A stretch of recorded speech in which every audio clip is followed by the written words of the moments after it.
What if everything you thought was certain suddenly vanished? Millions disappear without warning. Planes fall from the sky. Families are torn apart and the world is left scrambling. Is it chaos or is it something more? In today's video, we're going to be diving back in to the Left Behind series, and today we are going to be doing books 4, 5, and 6. It's a story that takes the often misunderstood mysterious book of Revelations and brings it into a modern day narrative. But this isn't just fiction. It's a what if that feels very real. If you've ever wondered what the end times might look like, how ordinary people might react, or what it truly means to be left behind, you're in the right place. So stick around as we discuss book 4, 5, and 6 from the Left Behind series. Hello everyone, thank you so much for coming back to another Left Behind series video. I just want to say before we get into the books, I watched my video week, and as much as I've continued to say throughout the whole video, I don't want to give spoilers. I did find it a little bit difficult, and I did find it a little bit hard to discuss things without being worried about giving away spoilers. I'm going to be starting on book number 4, which is Soul Harvest, and what I would really like to do is give you the name of the book, the author, the chapters, the amount of pages, main characters, a few important parts of the book. Obviously, here is the warning that there are going to be spoilers. So if you haven't finished book 4, or you haven't even started reading it, I wouldn't suggest you watch this video. And I would give you the exact same warning about books 5 and 6, but I'll get into those as we go further along. If you haven't read book 4 to the end, I suggest you stop the video, go back and watch my previous video, which I'll link down below, of books 1, 2, and 3. Book number 4. So book number 4's name is Soul Harvest.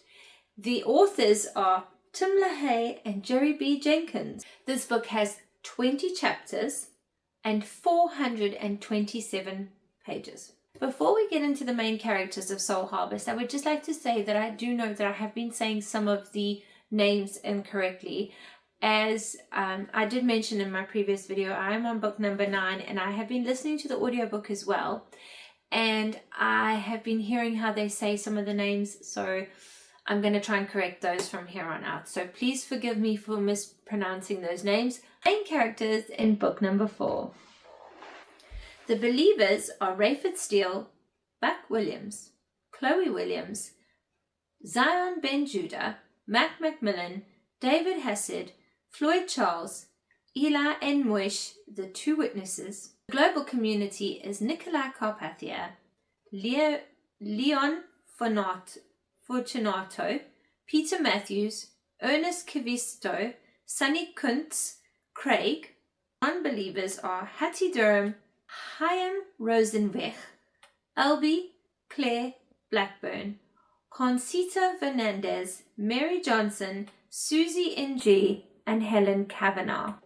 This is just a spoiler alert. I'm about to discuss some of the important parts of this book, and I just would like to make a mention before I start the book. Before I start saying, and you go, whoa, I haven't got to that part in the book, you've just spoiled it for me. So if you haven't got, or if you have finished book 4, why not stick around and let's have a chat about it. Book number 4, Soul Harvest, takes place after the Wrath of the Lamb earthquake. Buck is searching for Chloe. So Chloe has gone missing. 1/4 of the world's population is now dead. Nikolai calls Leon back from the dead. This is quite a big thing in this story. They sort of mention it a few times in the book that, and Leon especially, he likes to bring it up a lot, that Nikolai brought him back from the dead. Now I have come to learn that the believers have got a mark on their forehead. It's revealed in the book what it looks like. What they say is like almost like a 3-dimensional cross on your head that looks a bit like you've got something like coal on your forehead. How the believers distinguish it from one another is they say,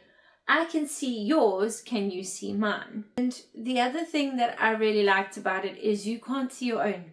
You can't see your own in the mirror, only someone else can see yours, and I think that's quite good. The sad part about this book is that Rayford learns a few things about Amanda that he doesn't really like, and he also learns that Amanda is now dead.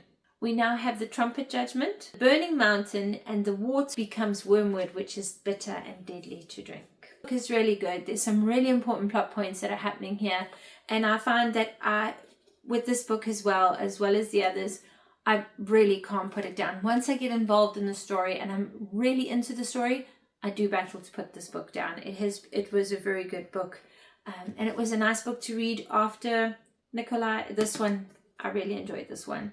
This one was a little bit better. I'm going to give this one a 4.5 stars because it really was a great book. If you haven't read book number 4 to the end, sorry, if you finished book number 4 but you haven't gone on to book number 5, this is where I stop the video. Book number 5. This book is called Apollyon. I think it's pronounced Apollyon. To know who the authors are, Tim LaHaye and Jeremy Jenkins. This book has 21 chapters, 397 pages. I'll give you the main characters for this book. Rayford Steele, Buck Williams, Chloe Williams, Jacob, who is Haim Rosenberg's driver, Stefan, who is Haim's valet, Jonas, who is Haim's security, Hannelore is Jacob's wife, Zion Ben Judah, Mac Macmillan, David Hassett, Leah Rose, Floyd Charles, Ken Ritz, Tyrola Mark Delante, Lucas Miklos, Abdullah Smith, Eli M. Moishi, the 2 witnesses. The global community is Nikolai Carpathia, Leon Fortunato, and Peter Matthews. The non-believers are Hattie Durham and Haim Rosenbach. We'll get into the main plot points of this book. So this book now, things start to get a little bit more serious, things get a little bit stressful. We start to find out things, so like obviously we know Chloe's pregnant. Chloe and Zion travel to Jerusalem. Hattie has been poisoned, we suspect by Nikolai, but obviously there is no proof. She has been poisoned.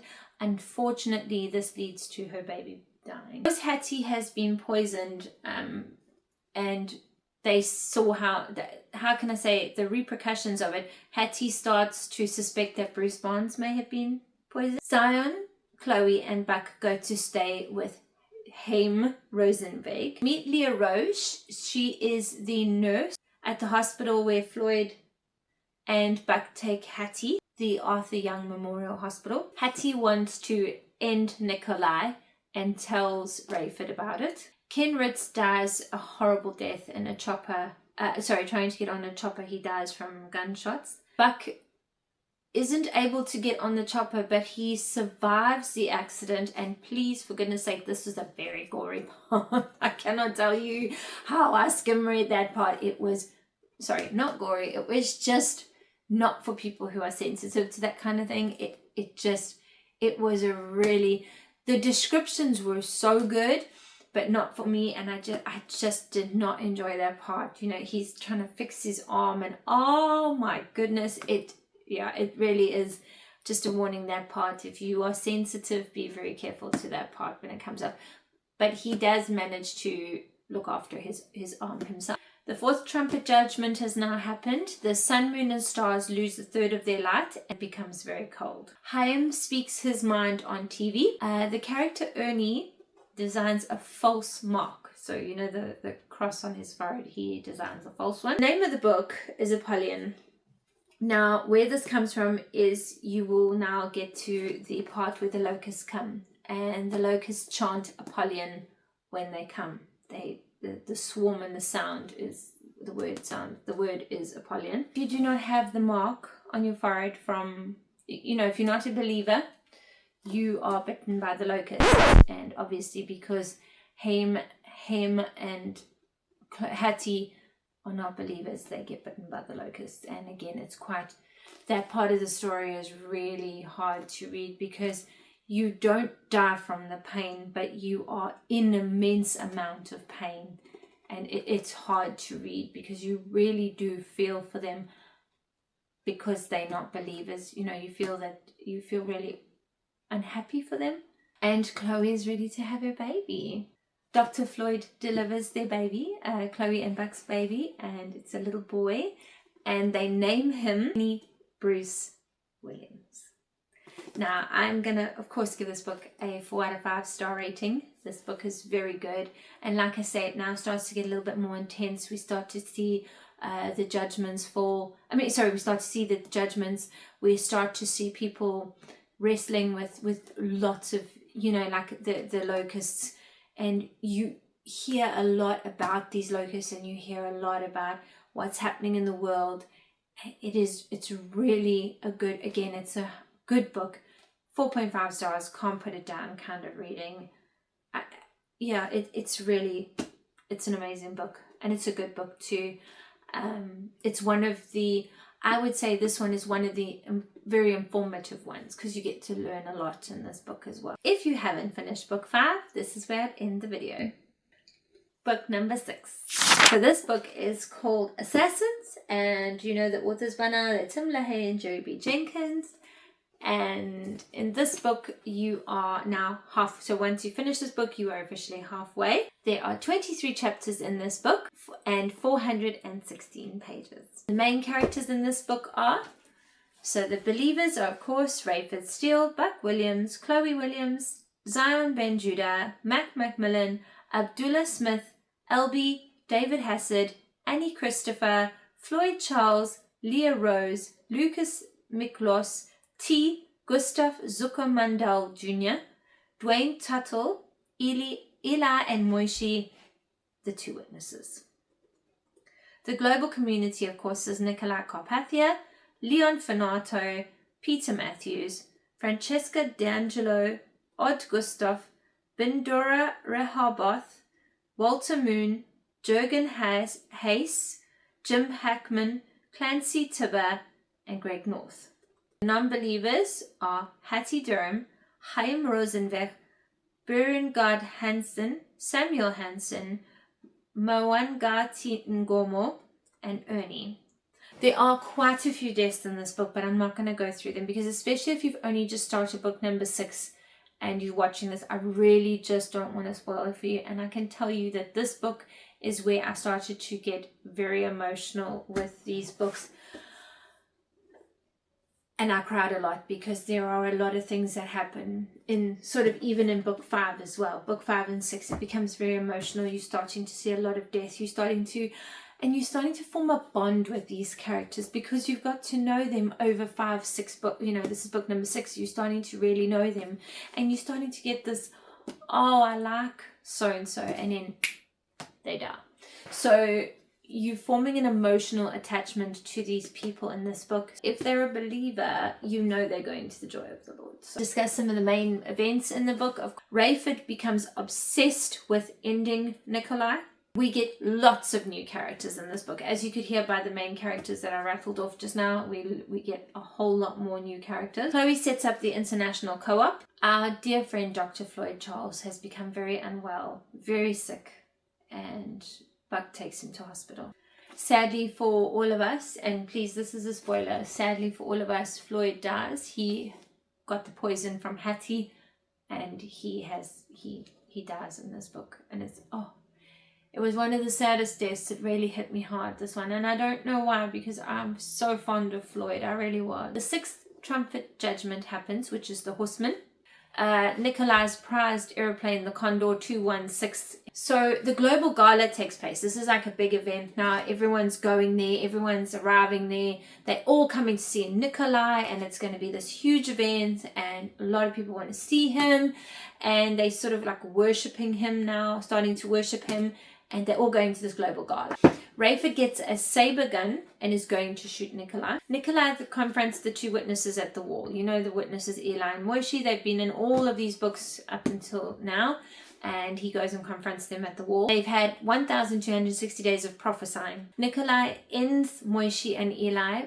Their bodies lie there for 3 days. And after 3 days, their bodies are raised, brought back to life, and they go up to heaven in a cloud. Rayford does a lot of personal growth and battling with himself about ending Nikolai, and he decides not to. At the global gala, Rayford has decided not to end Nikolai, and he is just part of the crowd, but someone accidentally hits him on the head and he shoots him.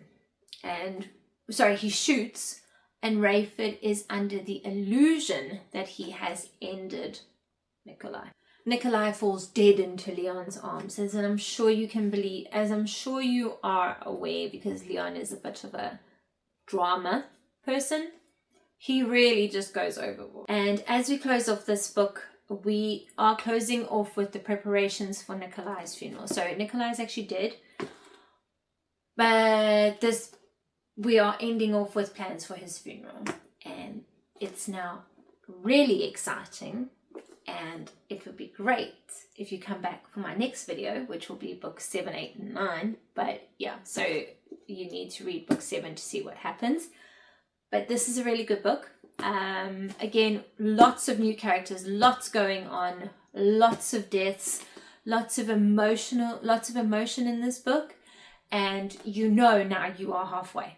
You were excited when I got to the end of this book because I was like, yes, it's the end. I'm halfway through the books. I'm halfway to getting to the glorious appearing. So yes, it is a nice book. It is a really good book. I'm going to give this book 4 out of 4.5 stars, as I always do, because these books are just really good. It's hard to put them down, and it's hard to go on and do something else when you've got such an exciting book to read. But if you are unable to get yourself a hold of the copies of the books, if you are unable to get a copy of each one of the books, what I can suggest is that if you are on Spotify and you have a premium subscription, you can find the audiobooks on Spotify. I'm currently listening to book number 9 and reading it at the same time. But what you need to do is you need to type in the title of the book. So you can't put in the Left Behind series. If you want book 1, which is called Left Behind, you can find that one. But then once you get onto the different names, you actually have to type in the different names. So for example, you type in Soul Harvest, it will come up. It should come up. If you type in Apollyon, it should come up. And Assassins you have to be a little bit more careful with, because I think there's quite a few things called Assassins. So maybe say Assassins book 6 of, but I didn't need to look up this one. Like I say, I'm on book number 9. And yeah, I'm reading it in the audiobooks and in hard copy. So I just thought I would say, if you are unable to get hold of these books, you can listen to them on Spotify. At least you've got a way of listening to them, or reading them and listening to them on audiobooks. Thank you so much for watching this video, and thank you for joining me as I chatted and reviewed the next 3 books of the series. Again, if you are reading the books or you'd like to tell me what book you're on, please put it down in the comments below. I'd love to know all about it. I hope you have a great day, whatever you're doing, and I'll see you in the next one. Bye!